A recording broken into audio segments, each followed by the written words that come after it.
अस्सलाम वालेकुम दोस्तों ये शिरूबा कंपनी की फ्लैट लॉक मशीन है। दोस्तों इसका मॉडल नंबर है F007J। तो दोस्तों इसका स्कीप बंद करने का तरीका बताऊंगा कि किस तरीके से स्कीप बंद किया जाता है और इसकी कौन कौन सी टाइमिंग चेक की जाती है। तो दोस्तों अगर मेरी वीडियो को आप लोग भगा भगा के नहीं देखेंगे, यानी कि फॉरवर्ड कर करके नहीं देखेंगे, फुल वीडियो देखेंगे, तो इंशाल्लाह आपको किसी की ज़रूरत नहीं पड़ेगी और किसी से पूछना भी नहीं पड़ेगा और आप अपनी मशीन को खुद सही कर लेंगे। तो आइए दोस्तों वीडियो को स्टार्ट करते हैं। दोस्तों स्कीप आने से समझ लें मुख्तलिफ प्रॉब्लम इसमें होता है, अलग अलग किस्म का इसमें प्रॉब्लम हो जाता है, तो तभी स्कीप आता है। और सारे प्रॉब्लम में जो सबसे मेन प्रॉब्लम होता है वो निडल और लूपर की टाइमिंग होती है। अगर वो आपकी सही है, अगर इसका रियर गाइड, लूपर की टाइमिंग और निडल बार का हाइट, लूपर होल्डर पीछे जाए तो 2.5 mm का गैप स्टैंडर्ड टाइमिंग के हिसाब से, अगर ये सारी चीज़ें आपकी बिल्कुल परफेक्ट है, अगर फॉरवर्ड साइड से होल लूपर का होल और निडल का होल आमने सामने आ जा रहा है और इसी तरीके से जब लूपर हमारा रिवर्स आ रहा है और निडल रिटर्न आ रहा है, तो इस पे भी अगर होल टू होल हो जा रहा है बिल्कुल, तो हमारी टाइमिंग परफेक्ट है।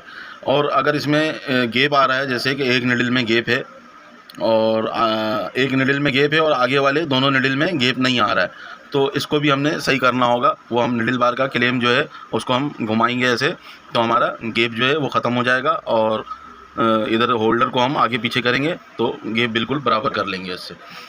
तो अगर हम ये सारी चीज़ें बिल्कुल परफेक्ट कर लेते हैं और तब भी स्कीप मार रहा है, तो हम ये देख लेंगे कि फिर इसका जो फिडोग है, फिडोग दोनों एक जैसा चलना चाहिए, एक जैसा। अब एक अलग चल रहा है और एक अलग चल रहा है, तो उससे भी ये प्रॉब्लम आ रहा होता है। निडल जब अंदर आ रहा होता है तो ऐसे लपक जाता है, फिडोग उसको अलग तरीके से, आगे वाला खींच रहा है कपड़े को और पीछे वाले को अलग तरीके से खींच रहा होता है।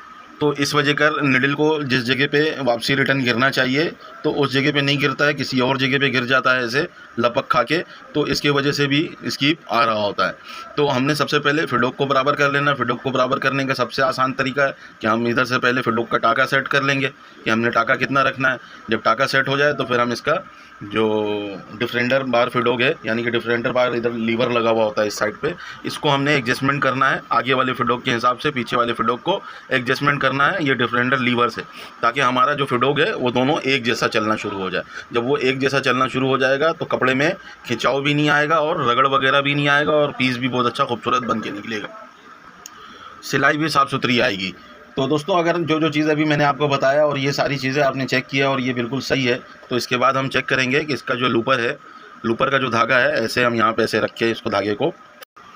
दोस्तों जब फॉरवर्ड साइड से हमारा लूपर फंदा पकड़ ले ऐसे, तो हमने इधर से झांक के देख लेना है, यहाँ से इस जगह से जब हमारा निडल प्लेट और ये सारी चीज़ें लगी हुई होगी तो हम इस जगह से झांक के देख सकते हैं कि अंदर फंदा कैसा बन रहा है। फैब्रिक हम छोटा सा एक लगाएंगे, छोटा सा फिडोक के साइज़ का बिल्कुल फैब्रिक लगाना। आपने बड़ा फैब्रिक लगाएंगे तो इधर से आप झांक नहीं सकेंगे, नज़र नहीं आएगा सही, तो आपने पतला सा फैब्रिक लगाना है और लगाने के बाद फिर आपने यहाँ से झांक के व्हील को ऐसे राउंड दे के देख लेना है कि हमारे तीनों निडल का फंदा एक जैसा फूल रहा है कि नहीं फूल रहा है।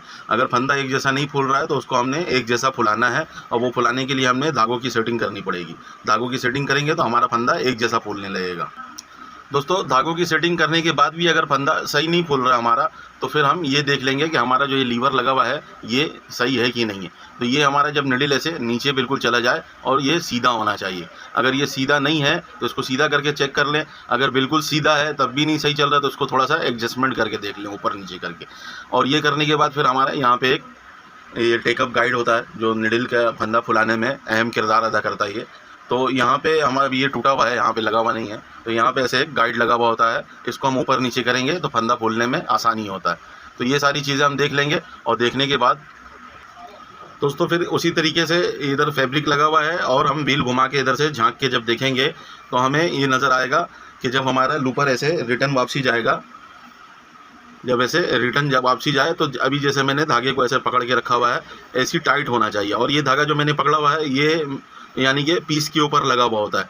जब सिलाई होना शुरू हो जाता है तो कपड़े के नीचे ये ऐसे लगा हुआ होता है और ये चल रहा होता है। तो ये ऐसे लूज़ नहीं होना चाहिए, जैसे अभी आपको दिख रहा है। अगर ये ऐसे लूज़ होगा तो ये बार बार आपका स्कीप देगा, 1 टाँके का, 2 टाँके का, बार-बार स्कीप देगा। तो आपने इस चीज़ को भी गौर करना है। ये सबसे इम्पोर्टेंट है कि आपने ये चीज़ सबसे पहले देख लेना है जाके, कि आप यहाँ से झाँक के देख लेना आपने कि यार इसका लूपर का धागा कहीं लूज़ तो नहीं हो रहा है। अगर लूपर का धागा लूज़ होगा तो आप जितनी भी टाइमिंग मान लें, कुछ भी कर लें, कुछ भी यानी कि सही नहीं होगा। फिर आप यही परेशान रहेंगे कि यार आप हम तो टाइमिंग सही बांध रहे हैं, लेकिन फिर भी मशीन क्यों नहीं चल रही है। तो ये आपने देखना है कि ये इसका धागा इसी तरीके से टाइट रहना चाहिए बिल्कुल। जैसे अभी मैं आपको ऐसे ये इस तरीके से टाइट हो। जब ये टाइट होगा तभी जाके निडल के पीछे से ये धागे के पीछे से निडल गुजरेगा। जैसे ये अभी आपको दिख रहा है, इसी तरीके से धागा गुजरना चाहिए। ये इस तरीके से ऐसे धागे को पकड़ के फिर इधर से निडल का फंदा ये पकड़ लेगा ऐसे।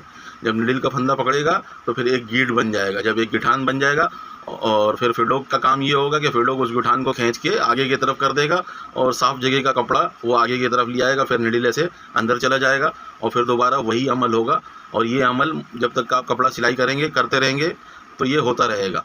तो इसी तरीके से आपने इसको चेक कर लेना है। अगर ये धागा ऐसे लूज़ हो जा रहा है आपका, क्योंकि अभी तो मैं पकड़ के दिखा रहा हूँ तो ये लूज़ नहीं हो रहा है, और जब आप ऐसे कपड़ा लगा के धागा वागा डाल के चला के चेक करेंगे और ऐसे अगर धागा लूज़ हो रहा है तो आपने फिर इसका ये केम जो है, लूपर थ्रेड केम जो लगा हुआ हमारा इस जगह पे, इसको आपने एडजस्टमेंट करना है।